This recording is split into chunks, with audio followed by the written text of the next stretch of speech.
गाजियाबाद में जन विश्वास यात्रा के दौरान मुख्यमंत्री योगी आदित्यनाथ ने अखिलेश यादव पर जमकर हमला बोला।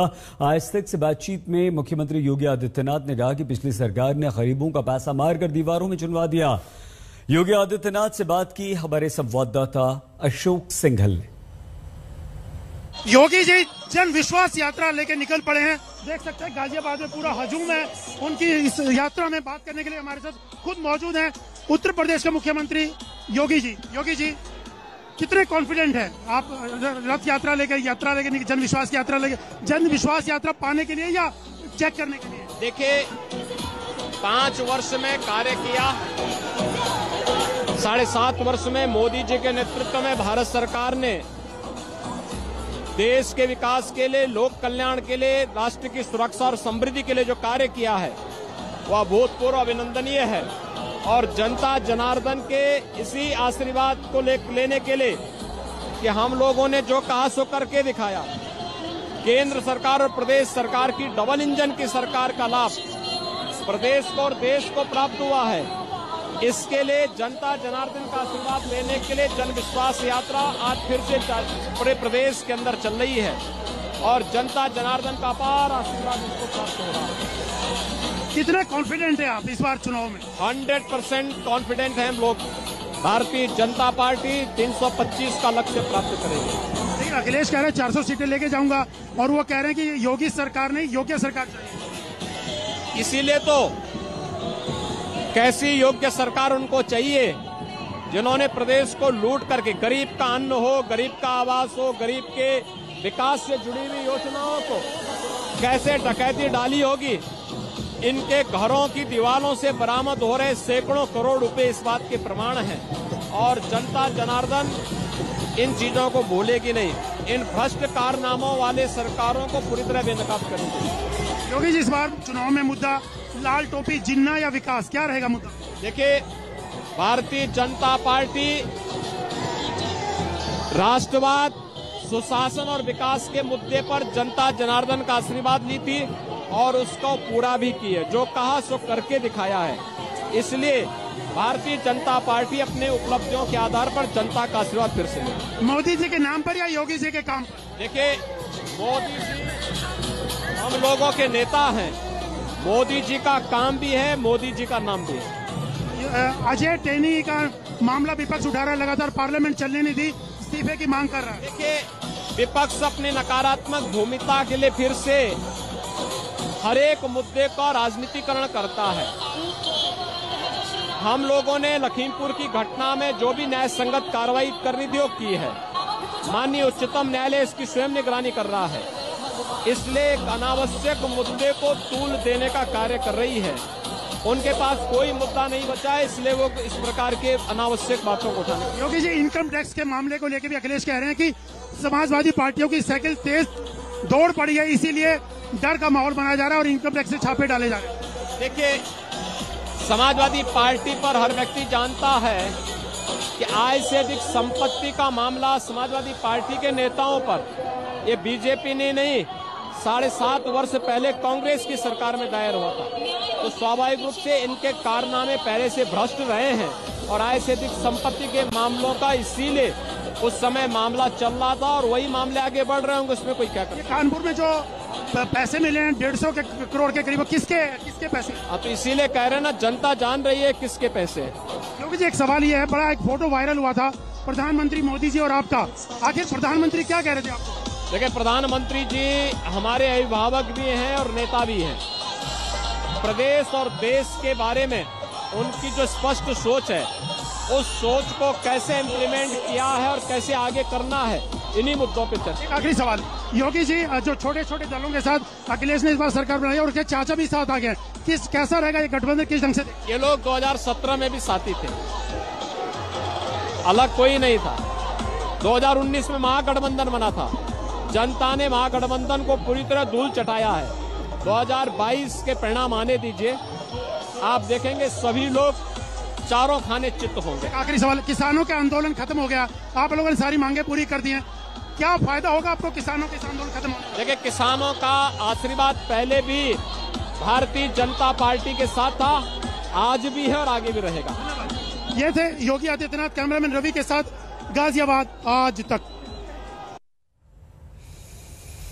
और अब आप कोरोना के ओमिक्रॉन वेरिएंट से सावधान हो जाइए, जिसके बढ़ते केसेस ने हमारे देश में चिंता बढ़ा दी है। एक ही दिन में ओमिक्रॉन के मामलों में 20% से ज्यादा की बढ़ोतरी दर्ज की गई।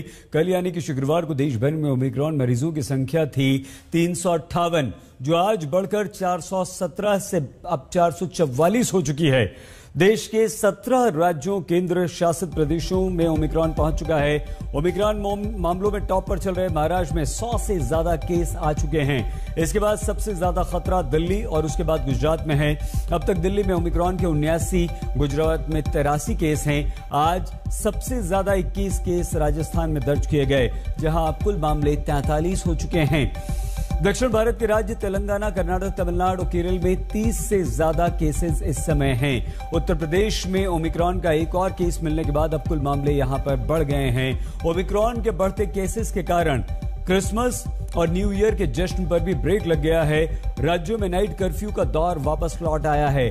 5 राज्यों में इस समय नाइट कर्फ्यू का ऐलान हो चुका है। मध्य प्रदेश, गुजरात, उत्तर प्रदेश और हरियाणा में रात 11 बजे से सुबह 5 बजे तक नाइट कर्फ्यू लागू रहेगा। राजस्थान में कोरोना की दूसरी लहर के बाद से नाइट कर्फ्यू अभी तक चल रहा है। केसेस कम होने के बाद कुछ छूट अवश्य दी गई थी, लेकिन ओमिक्रॉन के खतरे को देखते हुए राजस्थान सरकार एक बार फिर से अलर्ट मोड पर आ गई है। नाइट कर्फ्यू के अलावा भी राज्य सरकारों ने ओमिक्रॉन केसेस बढ़ने से रोकने के लिए कई सारे प्रतिबंध लगा दिए हैं। लेकिन अगर लोग, आप और हम ओमिक्रॉन के खतरे से बचना नहीं चाहते, या अगर हमें बचना है, तो आपको और हमें खुद को सावधानी बरतनी होगी, जिसकी अभी कितनी कमी है ये बाजारों में भीड़ को देखकर आराम से, आसानी से समझा जा सकता है। हमने आपको दिल्ली के सरोजनी मार्केट का कल हाल दिखाया था। वहां अब प्रशासन कोरोना नियमों को लागू करवाने में जुट गया है, जिसके हमने ग्राउंड रिपोर्ट की है। देखिए, कल जहां जबरदस्त भीड़ थी, आज दिल्ली के सरोजनी मार्केट में क्या हाल है। मार्केट में किसी प्रकार का इंक्रोचमेंट नहीं करेंगे, ना ही कोई फोटो होकर गली वाला मार्केट में सामान बेचे। दिल्ली की सरोजनी नगर मार्केट का ये वीडियो जिसने भी देखा, उसकी आंखें खुली की खुली रह गई। लेकिन पुलिस प्रशासन की आंखें दिल्ली हाईकोर्ट की फटकार के बाद खुली। कोर्ट का आदेश हुआ है, माननीय उच्च न्यायालय का आदेश है कि सामान जिस किसी का जब्त हो जाएगा और उसको रिलीज नहीं किया जाएगा। दिल्ली हाईकोर्ट और डीडीएमए के ऑर्डर्स के बाद दिल्ली पुलिस ने यहां पर सरोजनी नगर मार्केट में अपनी रेकी शुरू कर दी है। दिल्ली पुलिस चेक कर रही है कि यहां पर जो एस्टैब्लिशमेंट्स हैं, अनऑथराइज्ड हैं, वो पूरी तरीके से यहां से उठा दिए गए हैं या नहीं। दुकानों से कहा गया है कि ऑड एंड इवन सिस्टम लागू किया जाए। इसका मतलब ये है कि एक दुकान बंद रहेगी, उसकी बगल की एक दुकान खुली रहेगी। ओमिक्रॉन के खतरे के बीच सरोजनी नगर मार्केट में बेतहाशा भीड़ कोरोना की तीसरी लहर को दावत दे रही थी। लेकिन अब यहाँ लोगों की भीड़ कम हो रही है और पुलिस प्रशासन के लोगों की संख्या बढ़ गई है, जो मार्केट में ऑड इवन नियम को लागू करवा रहे हैं और लोगों को कोरोना के खतरे से आगाह कर रहे हैं। आसपास केवल दुकानदारी ना करते रहे, एक आध आदमी जो एक्स्ट्रा हो उसको रखे कि भैया वो नजर रखे। अवैध रेहड़ी पटरी वालों की दुकानें उठाई जा रही हैं। कोर्ट द्वारा दी गई सभी हिदायतों का पालन करना जिम्मेदारी। यहाँ अनऑथराइज्ड जो रेहड़ी पटरी वाले हैं, उसको दिल्ली पुलिस यहाँ से उठा रही है। और आप देख सकते हैं कि ये डीडीएमए के कानून के तहत यहाँ पर जितने भी लोग अनऑथराइज्ड तरीके से अपना सामान बेच रहे थे सरोजनी नगर में, उनको इस वक्त दिल्ली पुलिस उठा रही है। इस कानून के संज्ञान को देखते हुए यहाँ पर जिसका भी माल जब्त किया जाएगा एनडीएमसी द्वारा, वो वापस नहीं दिया जाएगा। ऐसे दिल्ली हाईकोर्ट के भी ऑर्डर्स थे। सरोजनी नगर मार्केट में ऑड इवन आधार पर दुकानों को खोलने का आदेश प्रशासन ने दिया है, लेकिन ये सिर्फ मेकशिफ्ट अरेंजमेंट है, यानी ये नियम वीकेंड्स पर ही लागू रहेंगे। मंडे से नए ऑर्डर क्या होंगे, इसको लेकर अभी तक अधिकारियों के पास कोई साफ निर्देश नहीं है। मैडम, इस मार्केट में देखा गया है जो ट्रेंड है, सैटरडे, संडे और हॉलीडेज में ज्यादा भीड़ होती है। यहाँ जो शॉपिंग के लिए क्राउड आता है, ये 2 दिनों में ज्यादा होता है। इसे देखते हुए ही डीडीएमए ने अभी जो ऑर्डर पास किया है, उसमें 2 दिन के लिए रेस्ट्रिक्शंस लगाया है। तो अभी ऑड इवन वाला हम केवल डीडीएमए गाइडलाइंस के मुताबिक केवल 2 दिन ही लागू करेंगे। उसके बाद जैसी डायरेक्शन हमें मिलेंगी, हम उस तरीके से काम करेंगे। रूटीन वाले दिनों के लिए जो अनऑथराइज वेंडर्स हैं, अनऑथराइज एनक्रोचमेंट है, हम उसे हटाएंगे, बिल्कुल क्लियर कराएंगे, जिससे पैसेज क्लियर रहे, लोगों का मूवमेंट ठीक से रहेगा और इस तरह की जो हो रही थी भीड़ भाड़ और धक्का मुक्की टाइप की सिचुएशन, उसको अवॉइड किया जा सके। दिल्ली की सरोजनी नगर मार्केट जिस भीड़ की वजह से लाइमलाइट में आई थी, वो भीड़ अब बेहद कम रह गई है। लेकिन जिस तरह से अचानक दुकानों को बंद करवाया गया और लोगों को मार्केट में आने से रोका गया, उसको लेकर दुकानदारों की अपनी चिंताएं भी हैं और प्रशासन से नाराजगी भी। कब पता चला आपको ये सारे कानून यहाँ लागू होने वाले हैं? मैम, हमें रात को 12 बजे मीडिया के थ्रू पता चला कि एसडीएम साहब ने जो है सरोजनी नगर मार्केट को ऑड इवन कर दिया। ये फैसला बिल्कुल एक तरफा है। अगर यहाँ से अवैध रेडी पटरी हटती हैगी और ये बॉडी हॉकर हटते तो अपने आप यहाँ सोशल डिस्टेंसिंग होती हैगी, पर आज देख रहे हैं तो बिल्कुल ही मामला उल्टा पड़ा। सुबह यहाँ के ये चीज पता चली, हमने ऑर्डर पड़े। अब क्योंकि कोरोना का मैटर हैगा मैम, ओमिक्रॉन फैल रहा है, ये भी पता चल रहा है कि केसेस बढ़ रहे हैं। अगर ऑड इवन करके सरोजनी नगर मार्केट को इससे बचाया जा सकता है, या जो पीछे जो वीडियो वायरल हुआ था उसको रोका जाता है, तो हमें मंजूर हैगा। ओमिक्रॉन केस के मामले में दिल्ली दूसरे नंबर पर है। यहाँ 75 से ज्यादा केस ओमिक्रॉन के आ चुके हैं। हाईकोर्ट की फटकार के बाद सरोजनी नगर मार्केट की भीड़ को कंट्रोल किया जा रहा है। लेकिन दिल्ली ही नहीं बल्कि देश भर में कई ऐसी अनगिनत मार्केट्स हैं जहां की भीड़ पर सिस्टम की नजर पड़ना बाकी है। हेल्थ एक्सपर्ट्स कह रहे हैं कि अगर ज्यादा क्राउडिंग होती है तो ये खतरनाक है। क्राउड मैनेजमेंट अगर नहीं किया जाता तो कोविड इन्फेक्शन बहुत ज्यादा फैल सकता है। लेकिन ग्राउंड जीरो पर क्राउड मैनेजमेंट के लिए क्या किया जा रहा है, ये आप खुद ही देख सकते हैं। और यही जो हाल है वो तमाम मुंबई के अलग अलग बिजी मार्केट प्लेसेस का है। ये तो हम आपको तस्वीर सिर्फ दादर की दिखा रहे हैं। यहाँ ना दुकानदारों को कोई फिक्र है, ना ग्राहकों को कोई फिक्र है।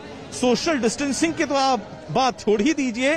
जो मास्क होता है, बेसिक फेस मास्क, जो आपकी सबसे अहम प्रोटेक्शन कर सकता है, किसी का यहां तक, किसी का यहां तक और किसी का तो है ही नहीं।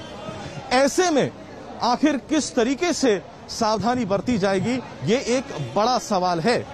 आने वाले दिनों में हेल्थ एक्सपर्ट्स ने कहा है कि केसेस तो और ज्यादा बढ़ सकते हैं, इसलिए बहुत अहम है कि नियम कानूनों को माना जाए। लेकिन ग्राउंड जीरो पर तो मानो नियम कानूनों की धज्जियां उड़ रही हैं। कैमरा पर्सन महेश मौर्य के साथ पंकज उपाध्याय, मुंबई आज तक। मार्केट्स में कोरोना नियमों का पालन हो, ये बहुत जरूरी है। क्रिसमस न्यू ईयर पर पार्टियों पर प्रतिबंध हो, ये उससे भी ज्यादा जरूरी है। नाइट कर्फ्यू को लागू किया गया, ये भी कारगर कदम है। शादियों में मेहमानों की संख्या निर्धारित कर दी गई है, ये भी ठीक है। लेकिन जनता ये जानना चाहती है कि कोरोना के सारे नियम सिर्फ आम लोगों पर ही क्यों लागू होते हैं, सिर्फ दुकानें ही क्यों बंद करवाई जा रही हैं, नेतागिरी की दुकानों के शटर क्यों नहीं गिराए जा रहे। क्या हजारों की भीड़ वाले बाजारों में ही कोरोना फैलने का खतरा है? लाखों की भीड़ वाली चुनावी रैलियों में नहीं कोरोना फैलता है? क्या कोरोना सिर्फ शादियों, न्यू ईयर पार्टियों, बाजारों पर ही अटैक करता है? चुनावी रैलियों, रोड शो पर कोरोना कोई अटैक नहीं करता। और अब तो इलाहाबाद हाईकोर्ट भी ये पूछ चुका है कि ओमिक्रॉन का इतना खतरा है तो कुछ समय के लिए चुनाव टाल क्यों नहीं देती सरकार? क्या जनता की जान से ज्यादा जरूरी है चुनावी रैलियां? इस सवाल का जवाब क्या हमारे देश के महानुभाव देंगे?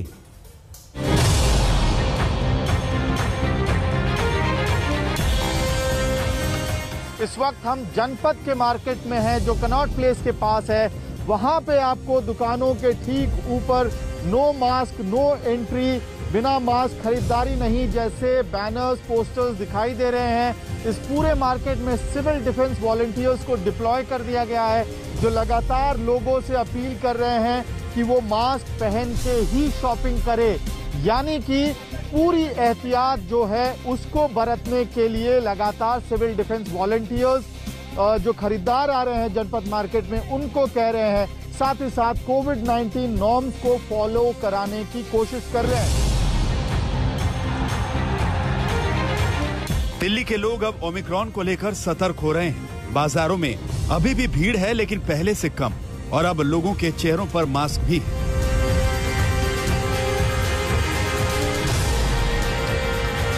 तो मैम, आप लोग शॉपिंग के लिए आए हुए हैं, आज ओमिक्रॉन का खतरा है, इसके बावजूद घूम रहे हैं मार्केट्स में? ये मास्क लगा के घूम रहे हैं। जी, लेकिन भीड़ भाड़ तो हो ही रही है ना, जैसे यहाँ तो पे फिर अब ऐसा है, कभी कभार तो मार्केटिंग करनी होगी ना जी। आज छुट्टी थी तो सोचा कि यहाँ पे घूम लें, लेकिन क्राउड बहुत है तो ज्यादा देर रुकेंगे नहीं, हम भी जाएंगे। तो ऐसी क्या मजबूरी है कि ओमिक्रॉन वेरिएंट का भी खतरा दिख रहा है, तीसरी लहर का खतरा? मैं वही तो कह रहा हूँ, क्राउड ज्यादा है इसलिए हम भी निकलेंगे, ज्यादा देर रुकेंगे नहीं जी। क्राउड काफी दिख रहा है यहाँ पर, क्राउड बहुत, इसी वजह से हम एसन वगैरह और अवॉइड कर दिया था हमने, तो निकल ही रहे हैं। आज छुट्टी थी तो हम आज ऑफ था तो हमने सोचा चलो घूम ले, लेकिन काफी क्राउड है। लेकिन मन में एक सवाल भी, क्या कोरोना नियमों का पालन करने की सारी जिम्मेदारी सिर्फ जनता के कंधों पर? क्या नेताओं को कोरोना नियमों से छूट है, जो मास्क लगाकर कोरोना पर ज्ञान बांटते हैं और मास्क हटाकर रैलियां करते हैं? ये देश की जनता जानना चाहती है। तो ये जो क्राउड हो रहे हैं इसके लिए सरकार कहीं ना कहीं जिम्मेदार है, क्योंकि यहाँ दोनों तरफ से होना चाहिए। जैसे रैली में काफी सारे भीड़ लगते हैं तो यहाँ भी काफी सारे भीड़ है। रैली में जब 200 लोग अनिवार्य रखे हैं, जैसे शादियों में या फिर कहीं भी, या मूवीज भी बंद हो रही हैं, आप सिनेमा हॉल भी बंद हो रहे हैं, तो जहाँ पे 200 लोग क्राउड शादियों में रख रहे हैं, यहाँ पे भी रैली में भी बोले कि हाँ भाई 200 लोग, 250 लोग, 500 लोग रहना चाहिए, तो रैलियों में तुम भर रहे हो। विरोधाभास देखिए कि एक तरफ तो पुलिस प्रशासन बाजारों में जनता को कोरोना नियमों की घुट्टी पिला रहा है और उन्हें कानून याद दिला रहा है, तो दूसरी तरफ वही पुलिस प्रशासन चुनावी राज्यों में चल रही रैलियों में लाखों लोगों का क्राउड मैनेजमेंट कर रहा है, रैली स्थल पर पहुंचने के लिए साधन उपलब्ध करवा रहा है। कोर्ट का आदेश हुआ है, माननीय का आदेश है, सामान जिस किसी का जब्त हो जाएगा और उसको रिलीज नहीं किया जाएगा। आज जिस तरह दिल्ली की सरोजनी नगर मार्केट में पुलिस प्रशासन ने जो सक्रियता अवैध रेहड़ी पटरी वालों का सामान उठाने में दिखाई, क्या वैसी सक्रियता किसी रैली में आई टेंट कुर्सियों को उठाने में दिख सकती है? अगर नहीं दिख सकती तो फिर ये सवाल उठेगा ही कि क्या जनता और नेताओं के लिए अलग अलग नियम है? इस तरीके से अभी ये चल रहा है कि नाइट कर्फ्यू लगा रहे हैं यूपी में, हरियाणा में नाइट कर्फ्यू तो उन्होंने लगा दिया, पर रात को कौन निकलता घूमने के लिए? रात को तो कोई नहीं निकलता घूमने के लिए। सबसे पहला काम इनको जो करना चाहिए वो रैलियां बंद करनी चाहिए। जब मार्केट में भीड़ भड़का है इसको कम करना चाहिए, जितने बंदे जरूरत है उतने बंदे निकले, ज्यादा लोग घर से बाहर ना निकले। सबसे पहले इनको यही चीजें करनी चाहिए, रैलियां बंद करें, जो इलेक्शन वगैरह है उनको आप आगे के लिए डाल दो, क्योंकि अभी बीमारी कम है। अगर अभी कंट्रोल कर लेंगे तो कर लेंगे, नहीं तो आने वाले टाइम में बीमारी बहुत ज्यादा बढ़ जाएगी, फिर वही घर बैठना पड़ेगा, लॉकडाउन लगेगा। जनता भूली नहीं कि कैसे जब मार्च और अप्रैल में देश कोरोना की दूसरी लहर से लड़ रहा था, तब राजनीतिक दल चुनाव लड़ रहे थे और सिस्टम कोरोना के बजाय चुनावी व्यवस्था संभाल रहा था। अब जब कोरोना की तीसरी लहर का खतरा सिर पर मंडरा रहा है, तब राजनीतिक दलों के दिमाग में एक बार फिर चुनावी घंटियां बज रही हैं। लोग डरे भी हुए हैं और गुस्से से भरे भी। ओमिक्रॉन देख के ये ऑड इवन लागू किया गया है यहाँ पालिका में, तो आपने पूछा था कि क्या ये इलेक्शंस में भी होना चाहिए, बट ऐसा वहाँ फॉलो नहीं होगा। वहाँ शायद ये रूल लागू ही नहीं होगा, अगर लागू होगा तो उसके बाद ऐसा कोई फॉलो नहीं होगा, क्योंकि पिछले आपने देखा था इलेक्शन हुए थे, उसमें भी कोविड फैले थे, कोविड और तेजी से फैले थे, बट उसमें भी उन्होंने कुछ देखा नहीं था, प्रोटोकॉल फॉलो कुछ नहीं हुए थे, ऐसी क्राउड बहुत ज़्यादा थे पिछली बार भी, तो ऐसा भी लगता है आई थिंक ऐसा कुछ होगा नहीं, वैसे नॉर्मली होगा जैसे होता रहा है पहले से। लोग ओमिक्रॉन से भले ही डर रहे हों, लेकिन नेताओं की रैलियों से ज्यादा डरे हुए हैं, जिसमें उमड़ने वाली अपार भीड़ से अस्पतालों में कोरोना की भीड़ बढ़ने की आशंका तो एक्सपर्ट्स जता रहे हैं। लेकिन बात तो तब है जब ये बात हमारे देश के नेताओं को समझ में आए, जो फिलहाल असंभव दिखता है। दिल्ली से अमित भारद्वाज के साथ आज तक ब्यूरो। आशंका है कि हमारे देश में ओमिक्रॉन के जितने मामले दर्ज किए जा रहे हैं, वास्तविक संख्या उससे कहीं ज्यादा, क्योंकि ओमिक्रॉन का पता लगाने का जरिया है जीनोम सीक्वेंसिंग, और हमारे देश में जीनोम सीक्वेंसिंग की सुविधा टेस्ट की काफी कम है, और इसीलिए बेहद कम मामलों की जीनोम सीक्वेंसिंग ही संभव हो पा रही है। हेल्थ एक्सपर्ट्स ये चेतावनी दे रहे हैं कि अगले 2 महीने में ओमिक्रॉन केसों की संख्या हमारे देश में बढ़कर 10 लाख तक भी पहुंच सकती है, और सबसे ज्यादा खतरा चुनावी राज्यों में है। तो ऐसे में ओमिक्रॉन से बचने की जिम्मेदारी, और सबसे बड़ी जिम्मेदारी अगर किसी पर है तो वो आप पर खुद है। ध्यान रखिए, ये बहुत बड़ा खतरा है, आपको बचना है। आगे बढ़ते हैं। लुधियाना अदालत में हुए धमाके में पाकिस्तान का हाथ है। दहशत के इस खेल में ड्रग माफिया, खालिस्तानी आतंकवादी और पाकिस्तान शामिल है। शुरुआती जांच के बाद यह खुलासा हो चुका है। यह धमाका 23 तारीख को लुधियाना कोर्ट में 12:22 पर हुआ था। एक व्यक्ति की मौत हुई थी जबकि 4 लोग गंभीर रूप से घायल हुए थे। इस मामले में जिस शख्स की मौत हुई उसका नाम गगनदीप है। शुरुआत में यह समझा गया कि गगनदीप धमाके का पीड़ित है, लेकिन अब गगनदीप को लेकर बड़ा खुलासा हुआ। गगनदीप ही बॉम्ब लेकर अदालत पहुंचा था। अब पता चला है कि धमाका ऐसे समय हुआ जब गगन बॉम्ब को असेंबल कर रहा था। इस धमाके में 2 किलो RDX का इस्तेमाल किया गया था।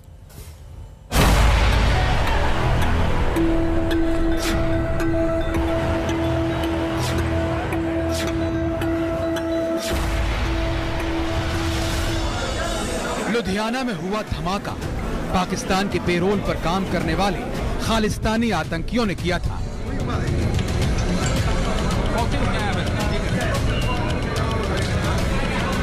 खालिस्तानी आतंकियों ने ड्रग माफिया और उनके कारिंदों के जरिए पंजाब को दहलाने की बड़ी साजिश रची। आतंकी संगठन बब्बर खालसा ने 2 किलो RDX भेजकर पंजाब को लहूलुहान करने का षड्यंत्र रचा है।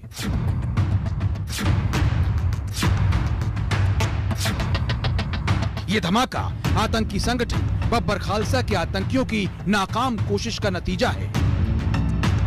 इन्हां दे लिंक्स जेल दे विच पंजाब च and from abroad with Khalistani elements, with terror outfits, with mafia outfits, as well as narcotic smugglers, ये उभर के आया सामने।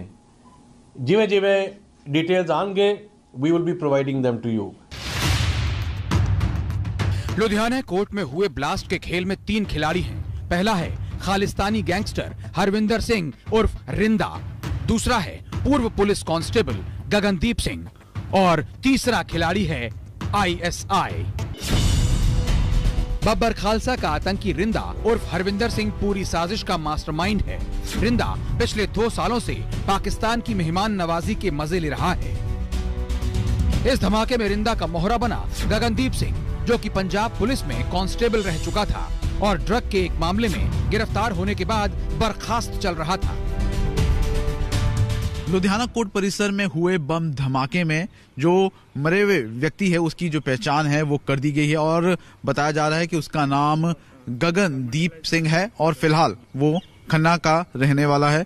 इस वक्त हम उसी के घर के बाहर मौजूद है और जिस तरह से पुलिस अधिकारी बता रहे हैं कि जो बम धमाका हुआ था वो बम धमाका गगनदीप ने ही किया था और उसके बाद से कल रात से ही यहाँ पर जो NIA की टीम और जो पुलिस अधिकारी हैं लगातार घर की जो छानबीन है वो कर रहे हैं।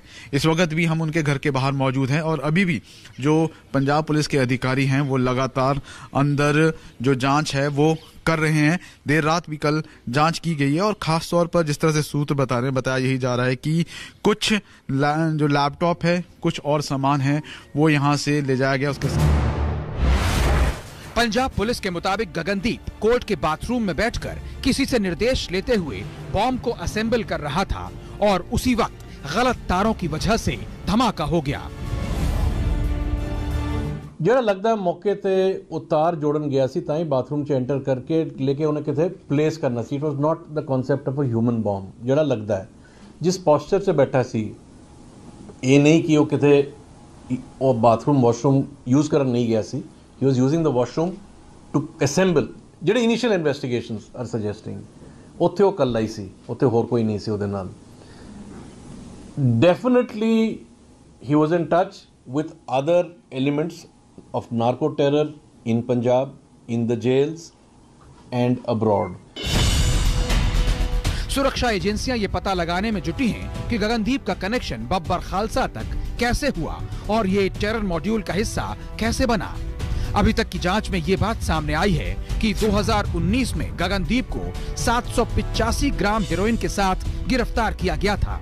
इस मामले में वो 2 साल से जेल में बंद था और जमानत पर बाहर था। जेल में उसकी मुलाकात रणजीत चीता नाम के शख्स से हुई थी। रणजीत चीता भी ड्रग्स के केस में जेल में बंद था। रणजीत बब्बर खालसा आतंकी रिंदा का साथी है। रणजीत ने ही गगनदीप को आतंकियों से मिलवाया था। जेल से निकलने के बाद भी गगनदीप रणजीत के साथ संपर्क में था। We have discussed this at length क्योंकि जज साहबान आप भी कह रहे थे दी बार एक्सेप्टेड उते बार तो ही 12 there are 12 entry exit points ਅਸੀਂ ਕਿੱਥੇ ਕਰਾਂਗੇ only alone from the bar उस तो अलावा 15 20 25 एंट्री एग्जिट पॉइंट ने so we have drawn up certain protocols ਜਿਵੇਂ ਕਿ ऑनरेबल सुप्रीम कोर्ट ਚ ਹੈ हाई कोर्ट ਚ ਹੈ ਅਸੀਂ बहुत ਛੇਤੀ ਇਹਨੂੰ लागू छुट्टियां तो पहले से लागू करना। एक बड़ा सवाल ये कि चुनावों से पहले इस तरह के धमाके के पीछे आतंकियों का मकसद क्या है। सवाल ये भी उठ रहा है कि अगर इस धमाके का मकसद बड़ा नुकसान पहुंचाना था तो हड़ताल का समय क्यों चुना गया। सवाल ये भी कि गगनदीप के पास 2 किलो RDX पहुंचा तो पहुंचा कैसे। हालांकि पुलिस के लिए चुनौती सुरक्षित चुनाव कराए जाने की है। The main challenge lying ahead of us साडे सामने हैगा पंजाब दा चुनाव दी असेंबली इलैक्शंस। साडे फोर्स दी पंजाब पुलिस दी पूरी कोशिश है शांतिपूर्वक फ्री एंड फेयर इलैक्शंस कराए जान। कोई भी भय दा कोई भी डर दी फीलिंग ना होए। लुधियाना ब्लास्ट की जांच में ड्रग माफिया, खालिस्तान और पाकिस्तान का ऐसा गठजोड़ देखकर सुरक्षा एजेंसियां चौकन्नी हो गई हैं। अगर 2 किलो RDX केवल एक जगह हुए धमाके में मिला है तो मामला बेहद गंभीर है। पंजाब में विधानसभा चुनाव से ठीक पहले लुधियाना कोर्ट कॉम्प्लेक्स में बम धमाके से सब लोग परेशान हो गए हैं, खासतौर पे पंजाब पुलिस। उनका सीधा कहना है कि इसमें पाकिस्तान का तो हाथ है ही, लेकिन ऐसा पहली बार हुआ है कि ऑर्गेनाइज क्राइम के तहत Pakistan backed Khalistani elements, drug smugglers और ऐसे तथ्य साथ आ रहे हैं जो कि क्रिमिनल और गैंगस्टर टाइप के हैं। और इसी वजह से अब चुनौती काफी बढ़ गई है पंजाब पुलिस के लिए कि किस तरह से इस तरह के कार्रवाई को रोकनी चाहिए। कैमरा पर्सन चांदीराम के साथ कमलजीत संधू, चंडीगढ़, आज तक। लुधियाना कोर्ट परिसर में हुए धमाके में पाकिस्तान और आतंकवादी संगठन बब्बर खालसा का नाम सामने आया। जिस बब्बर खालसा पर इस धमाके की साजिश रचने का आरोप है उसके बारे में आइए हम आपको बता देते हैं। ये एक अलगाववादी और आतंकवादी संगठन है। बब्बर खालसा 1978 में आतंकवादी संगठन बब्बर खालसा बनाया गया। वधावा सिंह बब्बर नाम का आतंकवादी इसे ऑपरेट किया करता था। 90 के दशक में वधावा सिंह पाकिस्तान भाग गया। भारत समेत कई देशों में इस आतंकवादी संगठन पर प्रतिबंध लगा हुआ है। हमारे देश में कई आतंकवादी घटनाओं में बब्बर खालसा का हाथ रहा है। लुधियाना में हुए धमाके और बेअदबी के मामले में सुरक्षा व्यवस्था पर सवाल खड़े रहे, लेकिन यही घटनाएं पंजाब में राजनीतिक उबाल पैदा कर रही हैं। विरोधी पार्टियां सुरक्षा में चूक को लेकर मुख्यमंत्री चन्नी और उनकी सरकार को निशाना बना रही हैं और खुद मुख्यमंत्री चन्नी इस साजिश के पीछे विरोधियों के हाथ होने का संकेत दे रहे हैं। धमाका क्यों हुआ, किसने किया, इन प्रश्नों के बीच एक प्रश्न ये भी खड़ा हो रहा है कि इन धमाकों से चुनाव में किसे और क्यों फायदा होगा।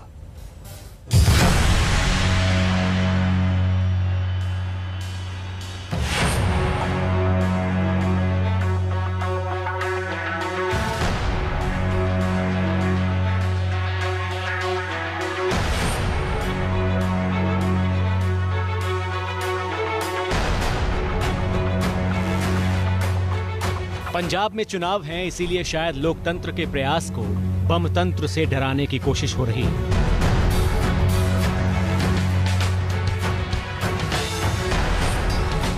लुधियाना कोर्ट में हुआ धमाका बताता है कि पंजाब को दहलाने के लिए बब्बर खालसा और पाकिस्तान कमर कस रहे हैं। बेअदबी के मामले बताते हैं कि पंजाब की शांति को आतंकियों की नजर लग गई है। इन घटनाओं ने पंजाब की राजनीति पर गहरा असर छोड़ा है।